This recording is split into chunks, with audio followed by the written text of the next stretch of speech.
శ్రీ శ్రీ త్వరగా కృష్ణ కుమార్ గారి సాహిత్య వ్యాస సంకలనం వ్యాసరత్నాకరం 9వ భాగం 24/8/20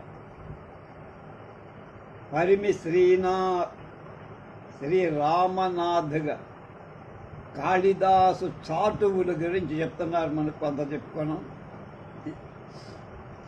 పినస్తీవ పరంగా గైరర్జవః ఫేనచందనం పదాదాయ కరైరిందుర్లింపతీవ దిగంగనాం.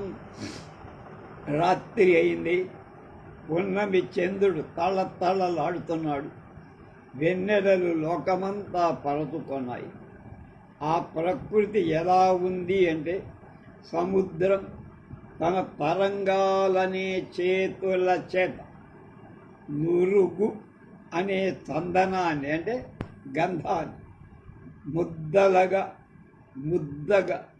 మర్దిస్తున్నాయా అన్నట్టు ఉంది. ఆ తెల్లదనాన్ని చంద్రుడు తీసుకొని దిక్కు అనే స్త్రీకి పూస్తున్నట్లుగా కవిభావం. ఏం కల్పనా బలం అంటాడే. ఇది ఇంత చిన్న శ్లోకం.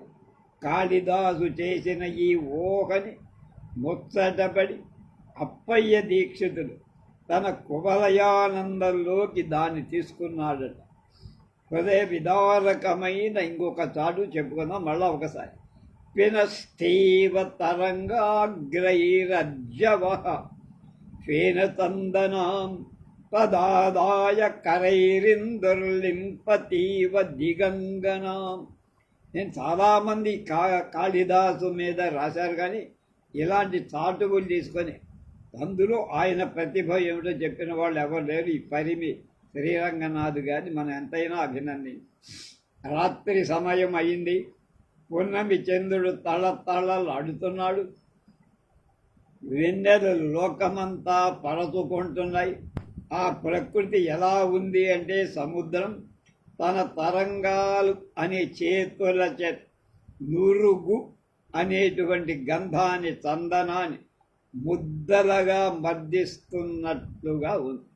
ఆ తెల్లదనాన్ని చంద్రుడు తీసుకొని అంటే ఆ గంధాన్ని దిక్కు అనే స్త్రీకి పూస్తున్నట్ట అలా ఉండదు. ఇంకొకటి, ప్రియాయాం స్వైరాయ అతి కఠిన గర్భాలసతయ కిరాతేజాకర్ణం ధృతధనుషి ధావచ్చనుపదం ప్రియా ప్రేమ ప్రాణ భయవశాపూత వికవలో మృగః పశ్చాత్ ఆలోకయతి చ ముహుర్యాతి చ ముహు. ఒక జింకల జంట అక్కడ కనబడతారు. మగ జింక నుంచి ఆడ జింక ఎందుకో వేరుగా ఉంది, వేరు పడి. ఇంతలో ఒక వేటగా విల్లు ఎక్కువెట్టి ఆడ జింక వెనక పడ్డారు, చంపడారు.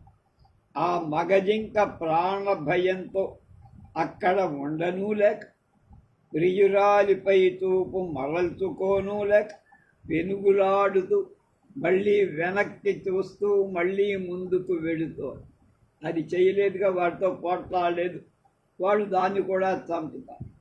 కనుక ప్రియాస్త్వయాం స్వైరాయాం అతి కఠిన గర్భాలసతయ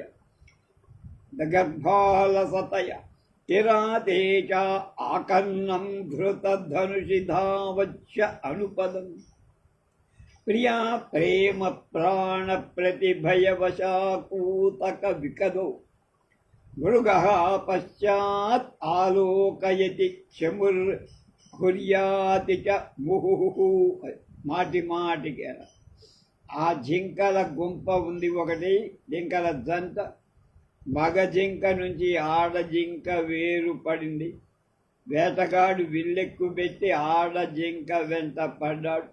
మగ జింక ప్రాణ భయంతో అక్కడ ఉండలేక, ప్రియురాన్ని వదులుకోలేక, దానికి ఏమైపోతుందో భయంతో దృష్టి మరల్చుకోలేక పెనుగులాడుతూ మళ్ళీ వెనక్కి చూస్తూ మళ్ళీ మళ్ళీ ముందుకు వెడుతోంది. అద్భుతమైన కల్పన, దాని వివిధ. ఈ అపరూపమైన శ్లోకానికి కాస్త విస్తారం చేస్తానని చెప్తున్నారు. ఈ శ్లోకాన్ని అప్పయ్య దీక్షితులు తన పుస్తకంలో దాన్ని నిక్షిప్తం చేశారు. తెర తీయగానే ఒక జింకల దంట, దానికి ఒక కథ కలిపారు. అందులో మగ జింకకి ఆడ జింక మీద వల్లమాలిన ప్రేమ.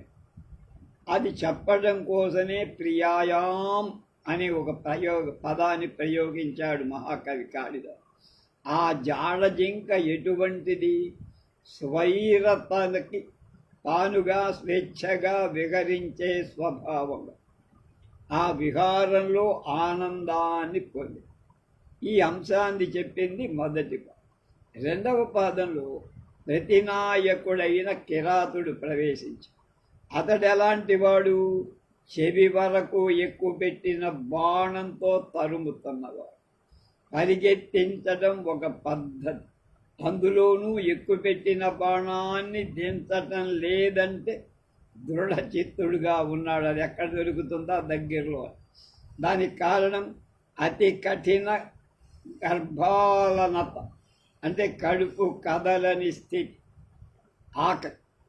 దాన్ని మించిన ఉత్ప్రేరకమేముంటుంది? ఆకలితో చెయ్యలేని పని ఏముండదని సామెత కూడా ఉందిగా. కనుక తరుముతున్నాడు. ఆడజింక పరిగెత్తోంది. ఆపద వచ్చినా దాని మనసులో సందిగ్ధత లేదు, ప్రాణ భయమే. అసలు పెనుగులాట మగజింకది. దానికి కారణం ప్రియురాలి మీద ప్రేమ, ప్రాణాలు పోతాయన్న భయం. ఈ రెండిటికి ఒకే సమయంలో వశమైపోవడం. ఆ వశత్వం వల్ల ఏర్పడిన ఆకూత అంటారు, అంటే ఒక రకమైన చాంచల్యమైన మనస్సు.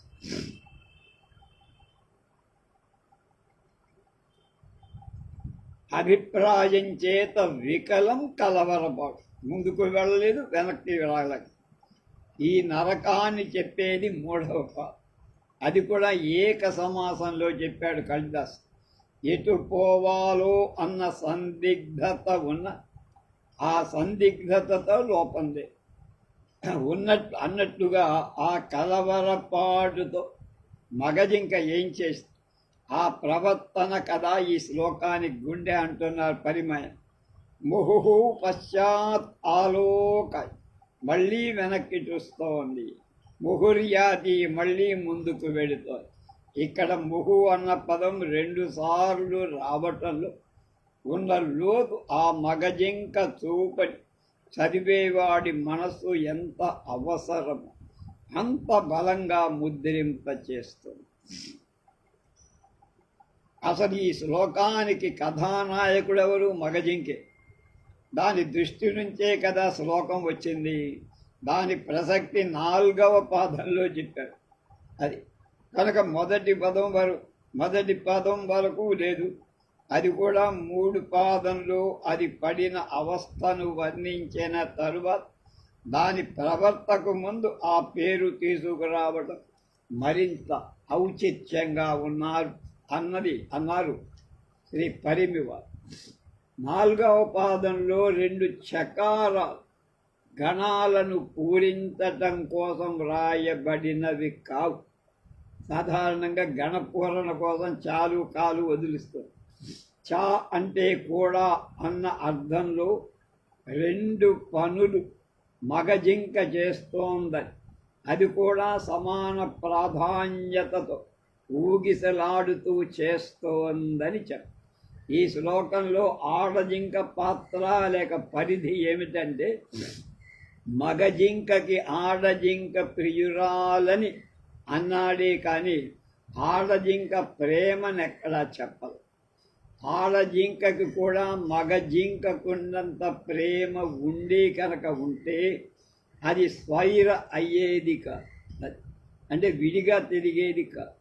ఇక్కడ కిరాతడి ఆకలితో కష్టము, ఆడజింక చావులో కష్టము. ఈ 2 పాశవికమైనవి. మగజింక మనసు పాశవికంగా కలిగే ప్రాణ భయంతో పాటు ప్రేమని కలుపుకోవడమని కారణం చేత వాటిని అధిగమించి ప్రాధాన్యతని సంతరించుకో.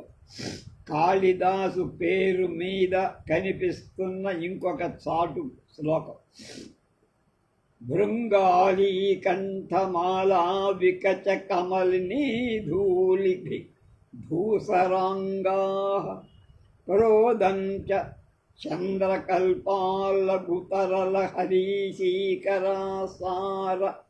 లవా అంకాదంకం వ్రజంతో వికచ కుముదిని మల్లికామాలతీనాం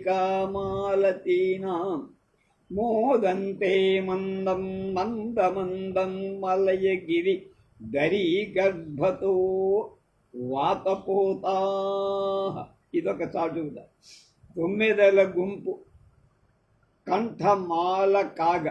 తొమ్మిదల గుంపు ఒక కంఠానికి వేసిన హారంలాగా వికసించిన తామర పువ్వుల పుప్పొడిల బూడిద రంగు పులుముకొని చంద్ర సంబంధంగా ఎగిసి పడుతున్న పెద్ద అలలల కుంపురుల జల్లులు లాలాజలంగా కుదురుకోగా, లాలాజలం తెలుసు కదా, వికసించిన తెల్ల కలువలు, మల్లెలు, జాజి తీగలు ఈ పువ్వుల యొక్క ఒక ఒడి నుండి ఇంకొక ఒడిలోకి చేరుతూ మెల్లమెల్ల మలయ పర్వత సానువులలో పిల్లవాయువులు ఆస్వాదిస్తున్నాయనిపించింది కవి. పిల్లవాయువులు నిజంగా పిల్లలే అని సమర్థిస్తున్నాడు కవిగా. పిల్లలు ఆడుకుంటే ఒంటి నిండా బూడిద అంటుకుంటుంది, బురద అంటుకుంటుంది. ఈ పిల్లలకి అలా వికసించిన తామర పుష్పాల పుప్పొడులు అంటుతారు. ఆయాసంతో పిల్లల నోళ్ల నుంచి కారే సొంగలాగా పిల్ల గాలులకి కాసారపు అలల తుంపురులు అంటుతున్నాయి. పువ్వులని తాకటం కాదు, వారి ఒడిలోకి ముద్దు కొద్దీ చేరుతున్నాయి అవి.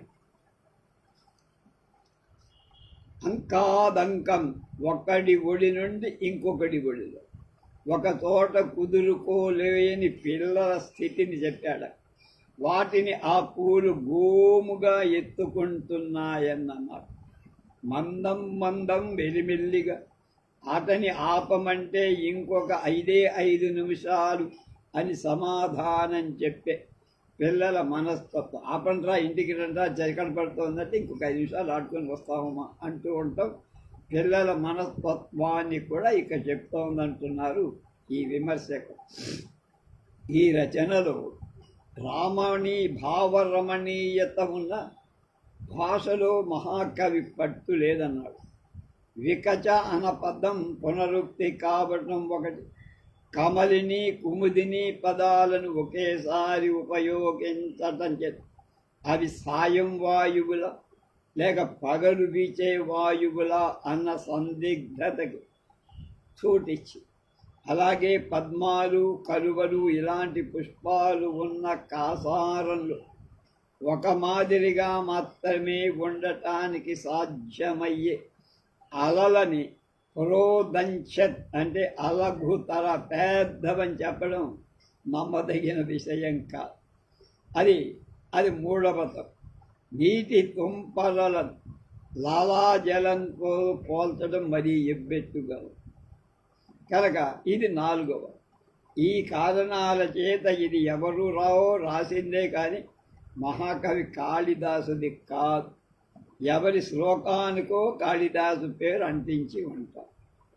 వేణీ విడంబయతి మత్త మధువ్రతాలి మంగీకరోతి గుణమైందవమాన్యమస్యా బహూ మృణాలలతికాశ్రియమాశ్రయేతే పుంఖానుపుంఖయతి కామశరాన్ కటాక్ష.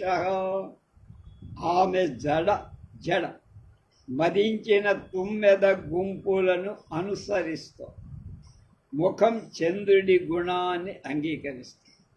బాహువులు తామర తూడుల శోభని ఆశ్రయిస్తున్నారు. కడగంటి చూపు మన్మథ శర పరంపర వెంటనే సంధిస్తున్నట్టుగా కనపడు. కవిత్వంలోని పరోక్షత్వ లక్షణాన్ని ఈ శ్లోకం ఉదాహరణ. తుమ్మెదల గుంపుకి జడకి సంబంధం ఏమిటి? నలుపే. ముఖానికి చంద్రుడికి గుండ్రంగా ఉండదు, తెల్లగా ఉండదు, కాంతివంతంగా ఉండదు. బాహువులు తామర తోడులను ఆశ్రయిస్తున్నాయంటే సుకుమారంగా ఉన్నాయని, సన్నగా కూడా ఉన్నాయని అర్థం అందులో ఉన్నది. అందరూ కవులంతా ప్రయోగించిన మాటే, కొత్తదేం కాదు. పుంఖానుపుంఖయతి అంటే ఇది మంచి క్రియారూపం అంటారు. ఒకదాని వెంటనే ఇంకొకటి నిరంతరంగా సంధించటం అనే అర్థంలో వాడు. ఇంకో ఏతాని నిస్సహతనో రసమంజసాని శూన్యం మన విసునయంతి గతాగతాని ఏతే చ తీరతరవః ప్రధయంతి తాప మాలంబితోజ్జిత తరురుగ్రశితైః ప్రమాలై. ఒక వనిత విరహంతో కుస్తీలు పడు, శరీరం ఆమె అధీనంలో లేదు. ఏ పని చేస్తున్నా ఆ పనికి ముందు ఆలోచన కానీ తర్వాత ప్రయోజనం కానీ దాని మీద ఏ రకమైన దృష్టి ఆమెకి లేదు. అటువంటి స్థితిలో తన అవస్థని తానే చెప్పుకుంటాడు. ఈ శరీరం ఎటు పడితే అటు వెళ్ళడాలు ఖాళీ అయిన నా మనస్సుని చూపిస్తుంది. ఎలా ఉందని, నా మనసు శూన్యంగా ఉంది కనుక ఎటు పడితే అటు వెళ్తారు. ఈ తీరంలో చెట్లున్నాయే, అవి కూడా తమ నుంచి విడివడిన చిగురుటాకుల చేత తాపాన్నే తెలియచేస్తున్నాయి. ఈ శ్లోకంలో విరహణి స్థితి ఆమె మనస్థితే కాదు, ఆమె నిస్సహాయత. ఆమె శరీరాన్ని తానే సహించలేకపోతాడు. పోని అది చేసే పనైనా సక్రమంగా ఉన్నాయా అంటే అది కూడా సమంజసంగా లేదు. గతానికి రాకపోకలు సంబంధం లేదు. ఆమె ఎక్కడో తీరంలో అటు ఇటు పచారు చేస్తుంది. అది ఏ శిశిరాత్రో అయింటుందని శీతాకాలం రాత్రి చెట్ల చుట్టూ రాలిపడ్డ ఆకులు కనపడుతుంది. ఆ సన్నివేశం ఆమెకు తాపాన్నే తెలియజేస్తుంది కనుక అక్కడ అంత చలిగాల్లో కూడా తాపం పొందుతారు. మనసులో ఒక ఉంటే బయట మరొకటి కనిపిస్తుందా? ఉండదు కదా. ఆమె మనసు నిండా ప్రియుణ్ణి కలుసుకోవాలని తలంపు నిండిపోయింది. దానికి అనుగుణంగానే శరీరం చుట్టూ ప్రపంచం పట్టు తప్పిపోయినట్లు కనిపించి పాపాన్ని సూచిస్తున్నాయన్నమాట. వపురేవ మలయ మరుతో జగురేవపి కప్పరాది చ పరుచ్చ ఉత్కంఠ భరతరణం సఖి మానసమైషమ కిమిదం. ఇంకొకటి, అప్పుడే యుక్త వయస్సులోకి వచ్చే ఒక అమ్మాయి తన స్నేహితురాలి ఇట్లా ఈ మాటలు చెప్తోందట. అది ఎందుకు సఖి, ఈ చల్లని మలయ పవనాలు నిరుడు అంతకు ముందు కూడా విషయగా చూసాం, మనం అనుభవించాం. కోకిల కూడా ఎప్పటి నుంచో పాడుతూనే ఉందిగా ప్రతి సంవత్సరం వసంతంలో. అప్పుడు నా మనస్సంతా మామూలుగానే ఉంది. కానీ ఇవాళ ఈ ఏడు ఈ ఉత్కంఠ, ఈ చంచలత్వం కొట్టమరిస్తున్న ఇదేమిటి వింత అని వ్యాసుడు తన రచనా రాశిని పురాణం అని ఎందుకన్నాడు?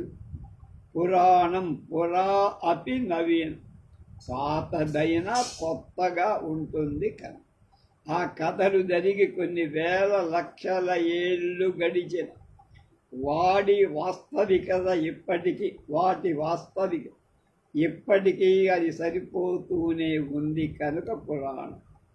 ఎందుకు సరిపోవాలి అన్న దానికి కారణం జీవుడి మనస్సు అన్నది, అందులో కలిగే అనుభవం. ఏమిటవి? ఆకలి, ప్రేమ, నిద్ర, తృప్తి, ఆశ, శ్రమ, నొప్పి, చికాకు, ఒక్కపోత, అరుపు, జుగుప్స, దయ, నిర్లిప్తత, లొంగుబాటు, పోరాటం, గర్వం, చిన్నతూపు, ఊహించటం, ఎదగటం, జారిపోవటం, నవ్వు, ఏడుపు, ఇలాంటి వందలాది అనుభవం ప్రతి ఒక్కడికి ఎన్ని వందల సార్లు పునరావృత్తమై జరుగుతున్న ఏ మనిషికైనా విసుగు తెప్పించిన దాఖలాలున్నాయా అంటే లేవంట.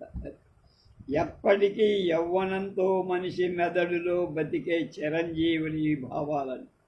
మనసు తీరు ఎంత విచిత్రమైంది.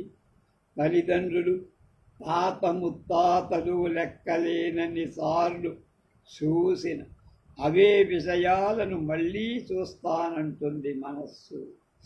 తిరిగిన దారులే అయినా మళ్ళీ తిరగాలంటుంది. పొందిన అనుభూతులనే మళ్ళీ పొందాలంటుంది. ముందటేడు గీచిన చల్లరి గాలికి ఈ ఏడు గాలికి తేడా ఏమైనా చెప్పగలమా? కోకిల పాడే పాట మాత్రం ఏమైనా మార్పు పొందిందా? నిన్న విచ్చిన మల్లె మొగ్గకి ఇవాళ విచ్చుతున్న మల్లె మొగ్గకి లక్షణాలలో తేడా చెప్పగలమా? అవి ఎప్పుడూ ఉండేవి. మనస్సులోని మార్పు మాత్రమే కొత్తగా ఏర్పడు. పరారి నిరుడికి ముందున్న సంవత్సరం, పరుత్ కిందటి ఏడాది, ఐషమ గడుస్తున్న సంవత్సరం, తరలమంటే కదులుతూ ప్రకాశించే. ఇవి కొత్త మాటలు.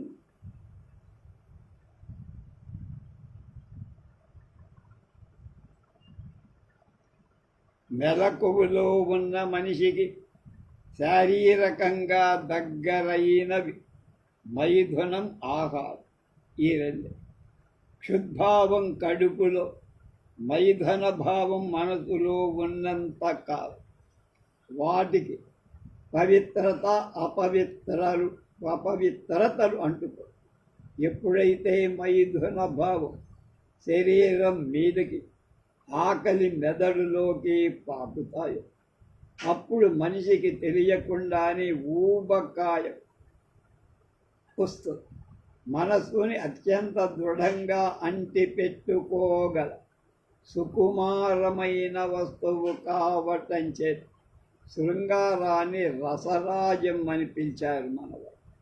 మనసును ఇచ్చిన ప్రియుడు ప్రియురాలు దగ్గరగో కానీ దూరంగా ఉన్నప్పటికంటే గొప్పగా మనలో మనం బతికేటప్పుడు, మనకి మనం తెలిసేటప్పుడు, వయస్సుతోనూ అంతస్తుతోనూ సంబంధం లేని ఈ ఉనికి కంటే ఉదాత్తమైంది మనిషికి ఏముంటుంది? విరహం కన్నా, ప్రేమ కన్నా మనిషికి దగ్గరగా వచ్చే అన్యమైన వస్తువుని మనం ఎక్కడైనా చూపించగలమా? అయితే దురదృష్టం కొద్దీ మనకి శృంగారం ఒక రసంగా ఎప్పుడూ చచ్చిపోయింది. ఎందుకంటే ఈ కాలంలో ప్రతి ఒక్కరి మెదడులో నిరంతరం ఎవరిగో కొందరి శరీరాల ముద్రలు తిష్ట వేసుకొని ఉంటారు. ప్రేమకి, విరహానికి, అనుకరణ, సుఖానుభూతికి అవే కొలమానాలు అవుతాయి. అవి అయినప్పుడు లేదా వాటిలాగా ఉన్నప్పుడు మాత్రమే ప్రేమ కలిగే, ఊహలు అల్లేది, కలిసి బ్రతకాలని అనిపించి, కబుర్లు చెప్పాలనిపించే, చూడాలనిపించేది, ఆకర్షణ కలిగేది. లేకపోతే జీవితమే కోల్పోయినట్లు దొరకవలసిందేదో దొరక్క బాధ, కోపం, ఆశ. అవి ఆడే అబద్ధపు నాటకాన్ని చూసి గింగిరాలు తిరుగు బతుకే అగత్యం. నా ఈ దేశం యువతకు ఈ రంగురంగుల సంఖ్యల నుండి ఎప్పుడు విముక్తో అని బాధపడుతున్నాడు ఈ రచయిత పరిమి శ్రీ రఘునాథ్ రామనాథ్. ఈ చూపుతోటే రసమైనటువంటి భారతీయ సాహిత్యాన్ని చదివి అర్థం చేసుకునే వాళ్ళు లేనివాడు. కాళిదాసుని చదివి దిగదార్చడానికి ఆయన్ని మన లెవెల్లోకి తీసుకురావడానికి ప్రయత్నం చేస్తున్నారు. అది చాలా తప్పురా బాబాయ్ అంటున్నాను. అకృశం నితంబభాగే క్షామం మధ్యే సమున్నతం కుచయో అఛాయతం నయనయోర్మమ జీవితమే తదాయా అన్న శ్లోకం మాళవికాగ్నిమిత్రంలో రాజు తన వైపు వస్తూ ఉన్న నాయికను చూస్తూ కాళిదాసు వర్ణిస్తున్నాడు. అదిగో బలమైన నితంబ భాగం కలిగిన పెర్రలు బాగా బలంగా ఉన్నది, సన్ననైన నడుము సింహ మధ్యమ లేక ఆకాశ మధ్యమగా ఉన్నది, ఎత్తైన స్థనాలు ఉన్నది, వెడల్పాటి కళ్ళు కలిగింది అయిన నా జీవితమే వచ్చేస్తోంది. నా జీవితం అన్నాడు ఆమె. ఇది దీని భావం. అంగాంగ వర్ణన చేసేవాడైతే ఒక స్త్రీని చూసి నా జీవితమే వస్తోందంటాడా? అనగలడా? అటువంటి హృదయం లేని కవి ఆ రచన చెయ్యగలడా? శృంగారపరమైన వర్ణనలు మాత్రమే ఉంటే అది వేరు. తత్వము అందులో ఏం చెప్పారు? అది వేదాల యొక్క ఉపనిషత్తుల యొక్క దైవీ రహస్యాలని శ్లోకాల్లోకి పట్టుకొచ్చి నా మహానుభావుడు కాళిదాస్ కాదు. పేజీలకు పేజీలు వ్యాఖ్య చెయ్యాల్సిన వగద్ధావివ అన్న చిన్న శ్లోకమైన యా సృష్టి సృష్టు రాజ్య ఏకైశ్వర్యే స్థితోపి వంటి పెద్ద శ్లోకాలైన వ్రాయగలిగిన ధైర్యం ఉన్నవారు ఎవరయ్యా? దీపశిఖని, జెండా కొయ్యని, మానదండాన్ని అంటే కొలిచేటువంటి కర్ర, తెల్ల జుట్టుని, నల్ల మబ్బుని, ఇలా ఎన్నెన్నో వస్తువులు కవితామయం చేసి కవితకి అనర్హం ఏదీ కాదు అని మొదట నిరూపించింది ఈ పుణ్యమూర్తి అయినటువంటి కాళిదాసు. తర్వాతే కాదేది కవితకు అనర్హం అన్నాడు శ్రీశ్రీ ఎన్నో వేల సంవత్సరాలు.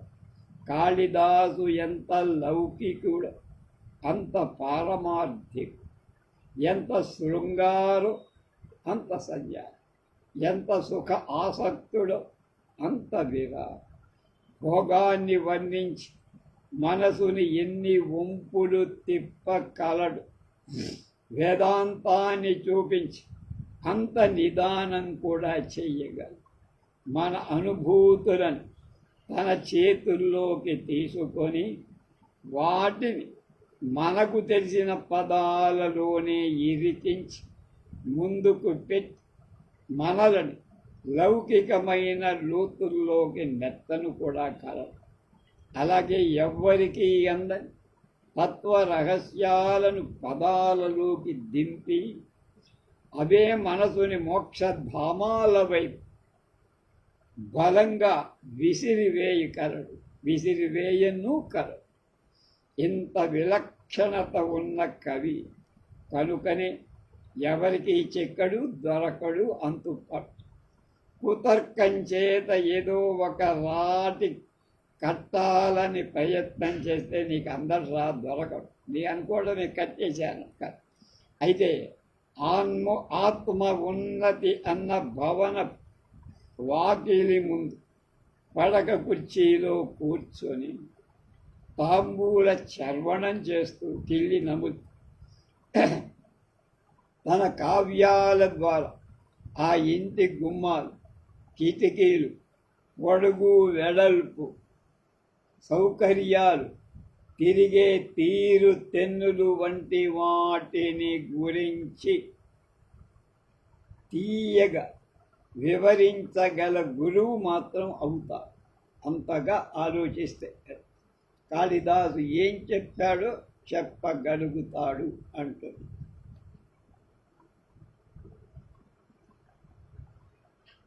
రెండవది కూడా మొదలు పెడతాం.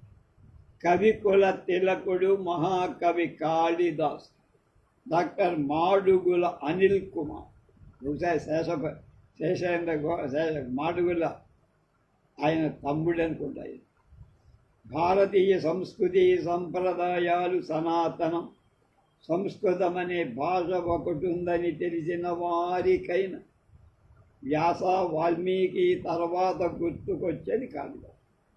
మహాకవి కాళిదాసు తన కావ్యాలలో భారతీయ సంస్కృతిని ప్రతి చోట ప్రతిబింబించారు. వాల్మీకి రచించిన రామాయణంలో భారతీయ సంస్కృతి ప్రతిబింబిస్తూనే ఉంది. దాన్ని అనుసరిస్తూ మహాకవి కాళిదాసు కూడా తన కావ్యాలు పరమ ధార్మికమైన భారతీయ సంప్రదాయాలను తెలియచేశారు. అందువల్లనే ఆయన కావ్యాలు ప్రపంచ ప్రసిద్ధి చెందాయి. కాళిదాసు రచన చదివిన కొద్ది ఇష్టమైన పదార్థాన్ని ఆస్వాదించిన దానికన్నా మరింత ఆస్వాదన ఆసక్తులవుతారు. వాంగ్మయంలో సాహిత్యానికి ప్రత్యేకత ఉంది. సాధారణ ప్రజలు వేదాంత విషయాలు అర్థం చేసుకోలేరు. వాటిలో చెప్పిన ధర్మాలు సాహిత్యంలో కాంతా సంహితంగా చెప్పేందుకు వీలుంటుంది. ధర్మ బోధనకు ప్రభు సంహితాలు, మిత్ర సంహితాలు, కాంతా సంహితాలని 3 మార్గాలు ఉంటాయి. వేదాలు ప్రభు సంహితాలు. ఇలా చెయ్యి అని వేదాలు ఆజ్ఞాపిస్తాయి, ఆర్డర్. అందువల్ల వేదాలు ప్రభు సంహిత. పురాణాలు మిత్రుడిలా ఆదర్శవంతులైన వాళ్ళని ఉదాహరణగా చూపిస్తూ మంచిని బోధిస్తూ ధర్మ మార్గంలో నడుపు. అందువల్ల పురాణాలు మిత్ర సంహిత. ఇక కావ్యాలు భార్యలాగా లేక ఆడమ్మాయిలాగా కాంతలలాగా దుఃఖాన్ని పోగొట్టి ఆస్వాదన కలిగిస్తూ ధర్మాలు బోధిస్తాయి. అది కూడా ధర్మం కనుక అందువల్ల కావ్యాలు కాంతా సంహితాలు.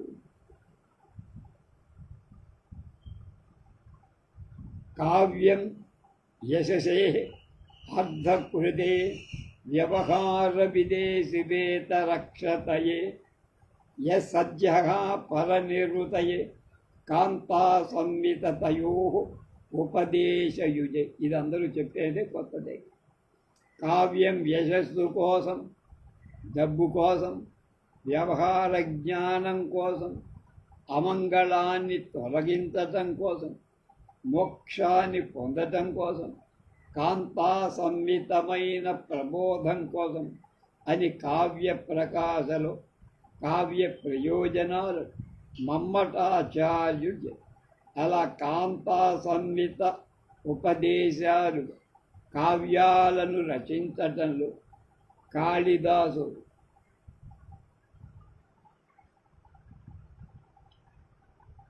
సిద్ధహస్తుడైనందువల్లే ఆయన కవికుల గురువు, కవికుల తిలకుడు కూడా అయ్యారు. ఆయన పురాణాలను ఆధారంగా చేసుకుని కావ్యాలను జనరంజకంగా రచించి కాళిదాసు విశిష్ట జయంతితే సుకృతినో రససిద్ధ కవీశ్వరా నాస్తి తేషాం యశక్కాయే జరా మరణజం భయం. మనకి దానిలో శంకరాభరణంలో చివరి ఇదే వినిపిస్తారు. జయంతితే సుకృతినో రససిద్ధ కవీశ్వరా నాస్తి తేషాం యశక్కాయే జరా మరణ జం భయం.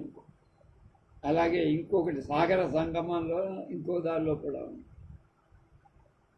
రససిద్ధులైన కవులు పుడుతూనే ఉంటారు. వారి కీర్తి అనే శరీరానికి ముసలితనం, సావు అన్న భయం అసలు ఉండనే ఉండదు. అందువల్ల వాల్మీకి వ్యాసుల తరువాత మళ్ళా స్థానం కాళిదాసుకే వచ్చింది. అలాగే పురా కవీనాం గణనా ప్రసంగే కనిష్ఠికాధిష్ఠిత కాళిదాస్ అద్యాపి తత్తుల్య కరే అభావాత్ అనామికా సాధవతి బభూవ అని చెప్పారు కొందరు. సంస్కరణలో చిటికెన వేలుడు కరాలి కరిస్తిగా అంటారు. ఉంగరం వేలుడు అనామిక అంటారు. అనామిక అంటే పేరు లేనిది అనే ఒక పూర్వం ఒకసారి ఎవరో మహాకవులు, ఎవరెవరయ్యా మన ప్రసిద్ధులైన కవులు, సంస్కృత కవులు లెక్కేంట్రా అంటే చిటికెన వేలు వద్ద నుండి లెక్కిస్తూ మొదట కాళిదాసు అని వేలు ముడిచారు. ఆ తర్వాత అనామిక ఉంగరపు వేలు దగ్గరకు వచ్చేసరికి కాళిదాసు తర్వాత అంతటి కవరు ఎవ్వరూ ఊహకు అందలేదు. ఆ లెక్కేసేవాడు. కాళిదాసు అంతటి కవి ఇప్పటి వరకు లేనందువల్ల అనామిక అని ఆ ఉంగరం వేలు సార్థకం పొందింది. నామిక అంటే పేరు లేనిది అనామిక. కాళిదాసు గురించి వివిధ ప్రఖ్యాత కవుల ప్రశంస. కాళిదాసుకు ప్రజలంటే చాలా ఇష్టం.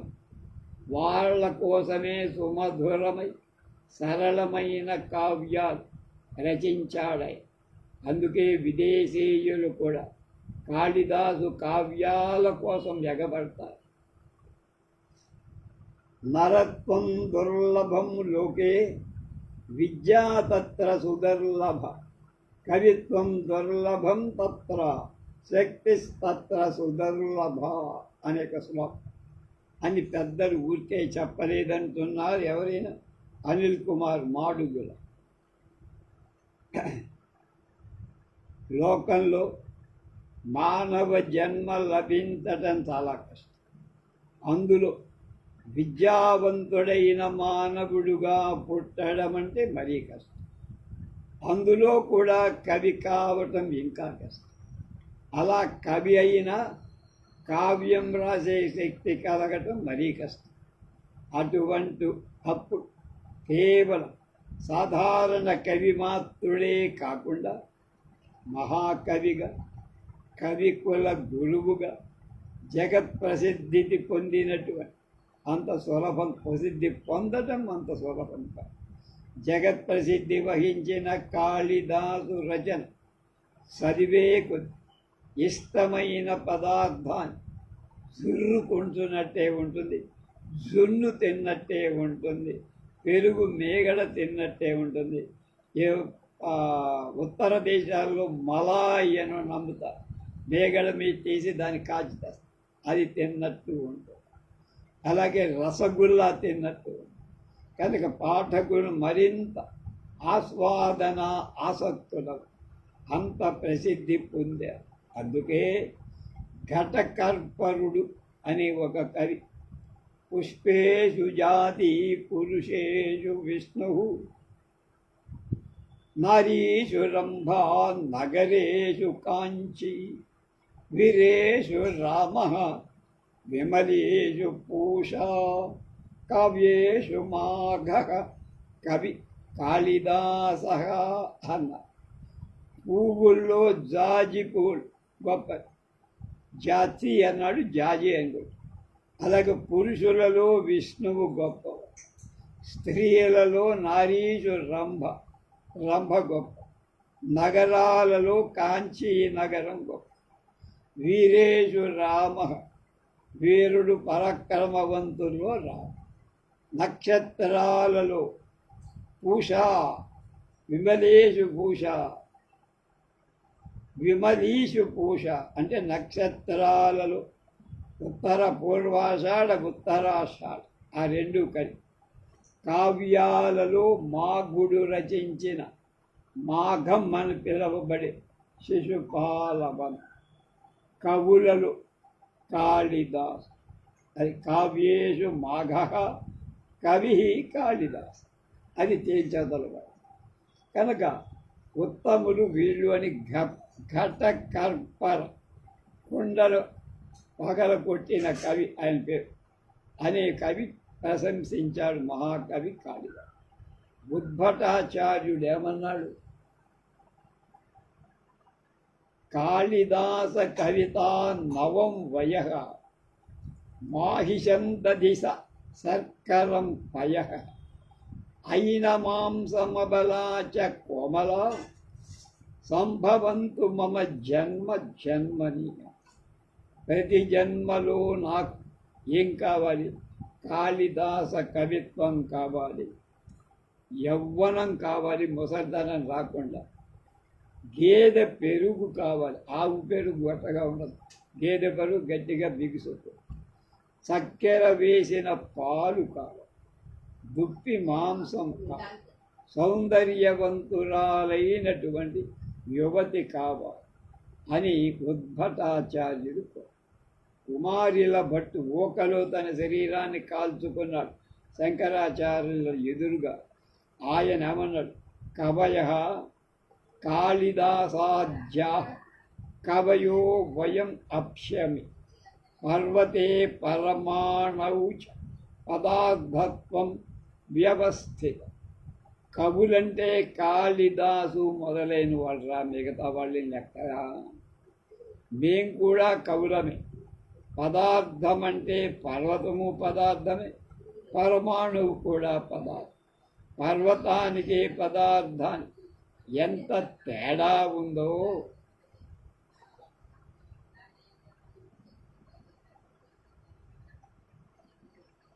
కాళిదాసు ఇతర కవులకు అంత తేడా ఉందబ్బాయి. మేము కూడా కవులమని సంకరు గుద్దుకుంటే మీకేం రాదురా. కుమారిల భట్ అన్నాడు. కావ్య మీమాంస రాశాడు కుమారు. మీమాంసా శాస్త్ర ప్రవర్తకుడిగా ఆయనకు పేరు. ఆయనే చెప్పాడు శంకర భగవత్పాదుడు. అక్కడ మాహిష్మతీపురంలో ఉన్నాడు ఒక మహాపండితుడు. వాడు ఎంతసేపు ఈ నిత్య కర్మల మీద ఆధారపడ్డాడు. వాడిని శిష్యుడిగా మార్చుకొని, మీ శిష్యుడిగా మార్చుకొని సన్యాసం ఇప్పించి వాడిలో ఉండే మేధస్సు అంతా లోకాన్ని తెలియచేసేట్టుగా చెయ్యండి. నేను చచ్చిపోతున్నాను, ఇక ఈ శరీరం భరించలేను అని తను చేసిన తప్పు తెలుసుకొని తాను దహనమైపోయాడు. ఓకలో కాలాడు. ఎక్కడ?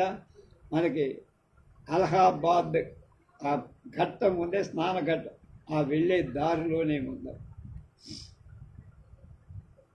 బాణభట్టు, భట్టభానుడు లేక బాణభట్టు.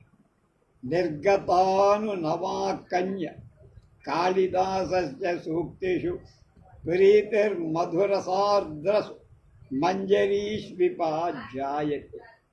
కాళిదాసు యొక్క మధురమైన భావాలతో నిండి మనోహరమైన మధురమైన సూక్తులు వెలువడ్డప్పుడు తేనె పూసిన పువ్వుల్లా వాటిని ఎవరు మాత్రం ఆనందించరా అని హర్ష చరిత్రలో బాణభట్టు రాస్తుంది. గోవర్ధనాచార్యుడు అంటున్నారు,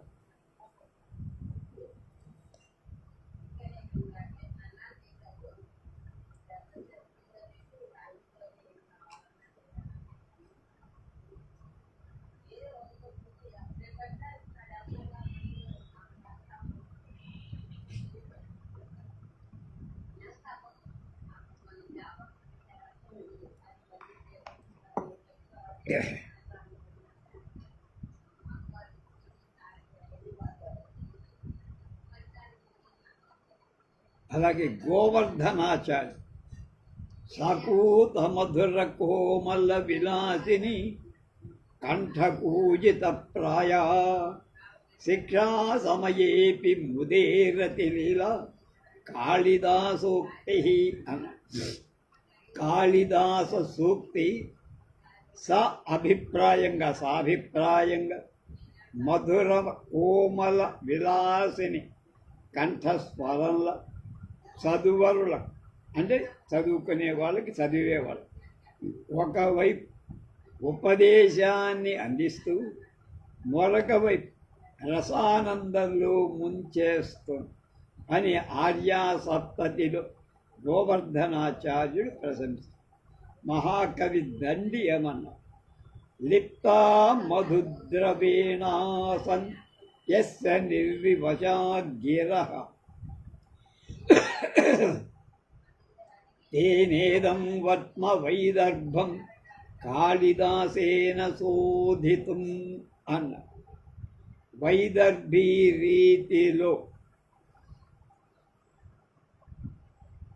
రీతితో నిండిన గొప్పదైన కాళిదాస కవిత్వం తేనెతో తడిపినట్లుగా ఉంటుంది అని తన రచన అవంతి సుందరి కథలు దండి కవి ప్రశంసించారు. జయంత భట్ అనే ఆయన అమృతేనేవ సంసిక్త చందనేనైవ చర్చిత చంద్రాంశుభి ఇవ ఓ దృష్టా కాళిదాసస్య సూక్తయ. కాళిదాసు కవిత్వం అమృతంతో తడిసినట్టు, గంధం ఒంటికి పూసినట్టు చల్లదం, చంద్ర కిరణాలలో నానినట్టు ఉంటుంది అని జయంత భట్టు తన రచన న్యాయమంజరిలో చెప్పారు. క్షేమేంద్రుడు సువశా కాళిదాసస్య మందాక్రాంతా ప్రవల్గతి సదస్వదమ కస్యేవ కాంభోజ త్వరగాంగన అన్న. మంచి గుర్రాన్ని రౌతు అధీనంలో ఉండే కాంభోజ దేశపు ఆడ గుర్రంలాగా మందాక్రాంత వృత్తం కాళిదాసు వశంలో ఉండి ప్రవర్తిస్తుంది అని క్షేమేంద్రుడు తన సువృత్త తిలకంలో చెప్పారు. సోడ్డలకుడు అనేటువంటి కవి ఖ్యాత కృతి సోపి చ కాళిదాస శుద్ధా సుధా స్వాదుమతీ చ యస్య వాణీమిషాచండ మరీచి గోత్ర సింధో పరాం పారమవాపకీర్తి వాగీశ్వరం హంత భజేభినంద అద్ధేశ్వరం వాక్పతిరాజమీడే రసేశ్వరం స్థౌమి చ కాళిదాసం బాణంతు సర్వేశ్వర మానతోస్మి. ఎవడి కవిత్వం నిర్మలమైన అమృతంతో నిండి ఆస్వాదయోగ్యంగా ఉంటుంది ఆ కాళిదాస మహాకవికి నమస్కారం అని ఉదయన సుందరి కథలు మహాకవి సోడ్డలకుడు అనే కవి కాళిదాసును ప్రశంసిస్తూ ఒక నమస్కారం వేశారు. ధనపాడు మ్లాయంతి సకల కాళిదాసాన సన్నవర్తిన గిరహ కవీనాం దీపేన మాలతీ కలికాయివ. ఇవన్నీ ఒక చోట ఉండటం మనకి ఎంత హాయిగా ఉందో చూడండి. వాళ్ళెవడో ఎక్కడెక్కడో చెప్పాడు, అని ఒక చోటుకు వచ్చాడు. కాళిదాస కవిత్వం అనే దీపం ఉండే దగ్గరలో ఉంటే కవుల కవిత్వం అనే మల్లె మొగ్గలని వాడిపోయి, మళ్ళా కాళిదాసు కవిత్వం అనే దీపం మన దగ్గర ఉంటే కవుల కవిత్వాలనే మల్లి మొగ్గలని వాడిపోతాయి అని తన తిలక మంజరి ధనపారుడు కాళిదాసుని మెచ్చారు. జయదేవ మహాకవి యస్యాచోర చీకుర నికర కర్ణపూరో మయూరో హాసో హాస కవికర గురు కాళిదాసో విలాస హర్షో హర్షో హృదయ వసతి పంచబాణస్తు బాణ కేశాం నైష కథయ కవితా కామిని కౌతుకాయ అన్న. సోర కవి కవితా కన్య యొక్క చక్కని జడ అల్లిక. చోడ కవి కవితా కన్యక యొక్క చక్కని జడని అల్లికలాగా చేసి. మయూర కవి అంటే ఒక అందమైన స్త్రీకి వీళ్ళు ఎలా వాడు చేశారో అంటే అలంకరణ చేసి కనుక సోర కవి అనే ఆయన కవితా కన్యక యొక్క చక్కని జడను అల్లాడు కవిత్వం. మయూర కవి ఆమె చెవి పోగు, ఆ కవి ఆయన చెవి. భాసుడు కవిత కన్యక యొక్క అందమైన చిరుడు. కనుక కవిత అనే కన్యకకి సోరకవి అల్లిడన జడ, అలాగే మయూరుడు ఆమె చెవిపో, భాసుడు అందమైన కవికుల గురువు కాళిదాసు కవిత్వం కామినీ విలాసం. హర్షుడు కవితా కన్యక యొక్క ఆనందం. బాణుడు కవితా కన్యక గుండెలో నివసించే మన్మధుడు. అటువంటి లక్షణ లక్షితమై కవితా కన్యక ఎవరికి ఉత్సాహం కలిగించదు అని జయదేవు తన ప్రసన్న రాఘవలు కాళిదాసును శ్లాఘించారు. అలాగే సోమేశ్వర దేవుడు అనేటువంటి కవి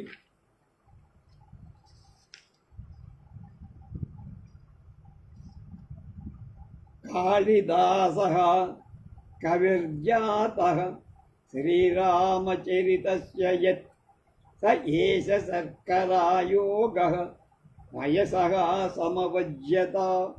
శ్రీరామచరితం పంచదార పాలు కలిసి కాళిదాసు మహాకవిగా పుట్టాడని కీర్తి కౌముదిలో సోమేశ్వరుడు కాళిదాసుని శ్లాఘించి దివాకరుడని ఆయన రమ్యాశ్లేషవతీ ప్రసాద మధుర శృంగార సంగోజ్వల చాటుక్తైరకిల ప్రియై అహరహ సమ్మోదయంతి మనః.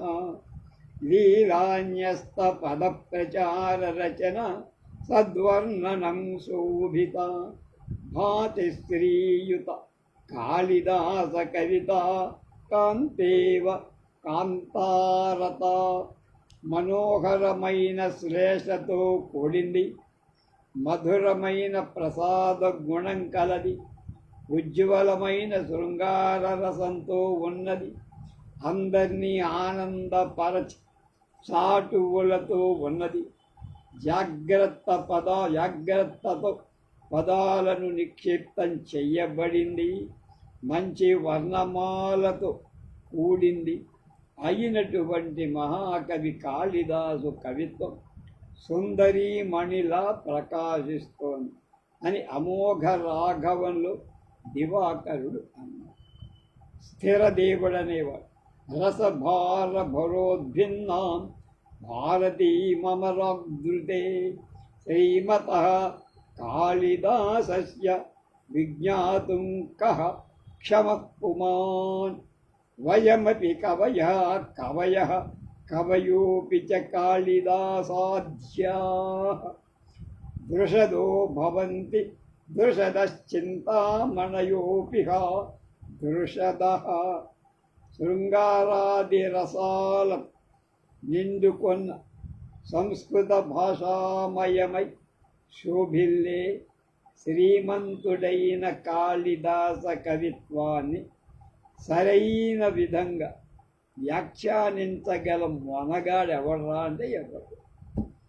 మేము కవులమే, కాళిదాసు కవి.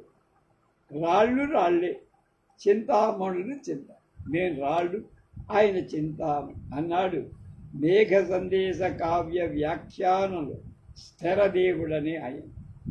భోజరాజు భాసయచ్చపి భాసాదౌ కవివర్గే జగత్రయీం భాసయచ్చపి భాసాదౌ కవివర్గే జగత్రియాం కేన యాంతి నిబంధారః కాళిదాసస్య దానతాం అన్న. భాసుడు మొదలైన కవులు కవి సమూహంలో ముల్లోకాలను ప్రకాశింపచేస్తున్నప్పటికీ ఎవరు మాత్రం కాళిదాసుకు బానిసలు కాని వాడున్నారు. వాడు మూడు లోకాలను ప్రకాశింపచేయదు, కానీ కాళిదాసు బానిసలేవాడు అని సరస్వతి కంఠాభరణలు భోజరాజు కాళిదాసును పొగిడారు. హలాయుధుడనే కవి ఏమన్నాడు? మహాకవిం కాళిదాసం వందే వాగ్దేవతా గురుం యజ్ఞానే విశ్వమాభాతి దర్పణే ప్రతిబింబవత్ అన్న. ఎవరి జ్ఞానంతో విశ్వమంతా కూడా అద్దంలోని ప్రతిబింబంలాగా కనిపిస్తుందో అలాంటి మహాకవి అయిన వాగ్దేవతకే గురువైనట్టుగా ఆ కాళిదాసుకు నమస్కారం అని హలాయుధుడు అనే కవి కాళిదాసుకు ముఖ్య. కృష్ణ కవి అస్పృష్ట దోషా నలినేవ హృష్ట హరావలీవ గ్రథిత గుణోమయీ గుణోఘై ప్రియాంకుపాలీవ విమర్దహృజ్య న కాళిదాస పరస్య వాణి. ఎటువంటి దోషాలు లేని తామర తూడులాగా ఆనందాన్ని కలిగించేది, మంచి రత్నాలతో హారాన్ని కూర్చినట్టుగా ఉండేది, విషయం మథనం చేసిన కొద్దీ చదివిన కొద్దీ మనోహరంగా ఉండే కాళిదాసు కవిత్వం అని కృష్ణ కవి తన భరత చరిత్రలో కాళిదాసును మెచ్చు. గంగాదేవి అనే కవి కవయిత్ దాసతాం కాళిదాసస్య కవయః కేన బిభ్రత్ ఇదానీమపి తస్యార్థాన్ ఉపజీవంచమీయతః. ఇప్పటికి కూడా కాళిదాసుపై ఆధారపడిస్తున్న కవుల ఎవరు మాత్రం కాళిదాసుకు దాసులుగా ఉండటానికి భయపడతారు. ఆయన చుట్టూ అందుకోసమే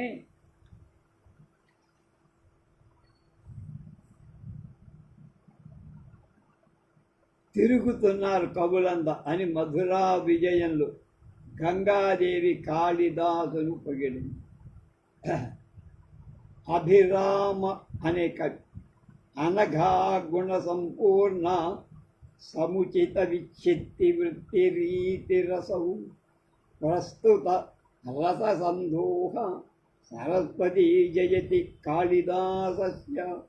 పవిత్రమైన సద్గుణ సంపన్నమైన సముచితమైన వృత్తి రీతులతో కూడుకొని ఉంది రసవత్తరమై కాళిదాస కవిత్వం విరాజిల్లుతోందయ్యా. ఇవన్నీ లక్షణాలు గుణ అని అభిరాముడనే కవి కాళిదాస కవిత్వాన్ని ప్రశంసించారు. కవిశేఖరుడనే కవి ధ్వనిభిరమృత బిందు స్యందిభి ప్రీణయంతి సహృదయం అభిరామైరన్వితా భావభేదై సరసముచిత శయ్యామాశ్రిత సర్వలోకం సుఖయతి సుకుమారా కాళిదాసస్య వాణి అన్న. అమృత బిందువుల రారుస్తున్న ధ్వనితో ఆనందపరుస్తూ అనేక విభిన్న భావాలతో సహృదయుల హృదయాలను రంజింపచేస్తూ సరసమైన శయ్యాపాకాలను ఆశ్రయించి కాళిదాస కవిత్వం అన్ని లోకాలకు సౌఖ్యాన్ని అందిస్తోంది అని చంద్రోత్సవ కావ్యంలో కవిశేఖరుడనే మహాకవి కాళిదాసును ప్రశంసించారు. అజ్ఞాత కవి పేరు తెలియదు కానీ ఆయన ఏమన్నారు, కవిరమరః కవిరమరుః కవిరభినందశ్చ కాళిదాసశ్చ అన్యే కవయః కపయః చాపలమాత్రం పరం దధతే. మళ్ళా కవిరమరః అమరః అమరుః కవిరభినందశ్చ కాళిదాసశ్చ అన్యే కవయః కపయః చాపలమాత్రం పరం దధతే. అమరకుడు అమరసింహుడు అభినందుడు కాళిదాసు అనే కవులే కవులంటే ఎవరు? అమరకుడు అమరకోశం రాసినాడు, అమరసింహుడు అభినందుడు కాళిదాసు. ఇతర కవులంటే కవులు కారు, వాడు కపులు కోతు. అందువల్లనే కోతుల చపల స్వభావం ఉండదు. తాము కూడా కవులనే పేరు తగిలించుకొని కుట్టిగంతులు వేస్తారు అని అజ్ఞాత కవి ఒక 100% నిజమైన మాటను ఇక్కడ చక్కగా సందర్భోచితంగా చెప్పారు. ఇక చివరికి కాళిదాసు కావ్యాలపై, నాటకాలపై, రచనలపై అమోఘమైన వ్యాఖ్యానం రాసినటువంటి వ్యాఖ్యాన పరమేశ్వరుడు మల్లినాథస్వరి ఏమంటున్నాడు? కాళిదాస గిరాం సారం కాళిదాస సరస్వతి చతుర్ముఖో అథవా సాక్షాత్ విదుర్నాన్యేతు మాదృశ అని. కాళిదాసు మాటలలోని సారం కాళిదాసు సరస్వతికి బ్రహ్మదేవుడికి మాత్రమే తెలుసు. కాళిదాస గిరాం అంటే వాక్యం దాకా మాట, గిరాం సారం కాళిదాస సరస్వతి కనుక కాళిదాసు మాటలలోని సారం కాళిదాస్ అనే సరస్వతి బ్రహ్మదేవుడికి మాత్రమే తెలుసు. కాళిదాస సరస్వతి చతుర్ముఖ ఆ ముగ్గురికి తెలుసు. మా వంటి వాళ్ళకి ఏం తెలుస్తుందయ్యా? వ్యాఖ్యాన చక్రవర్తి ఆయన అన్న అంతటి గొప్ప వ్యాఖ్యానకారుడే.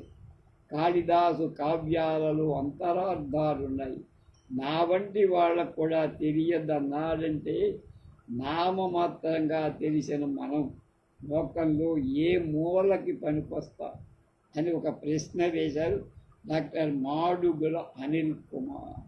రేపు కాళిదాసుడి కాలం, మిగతా వివరాలన్నీ రేపు తెలుసుకుందాం.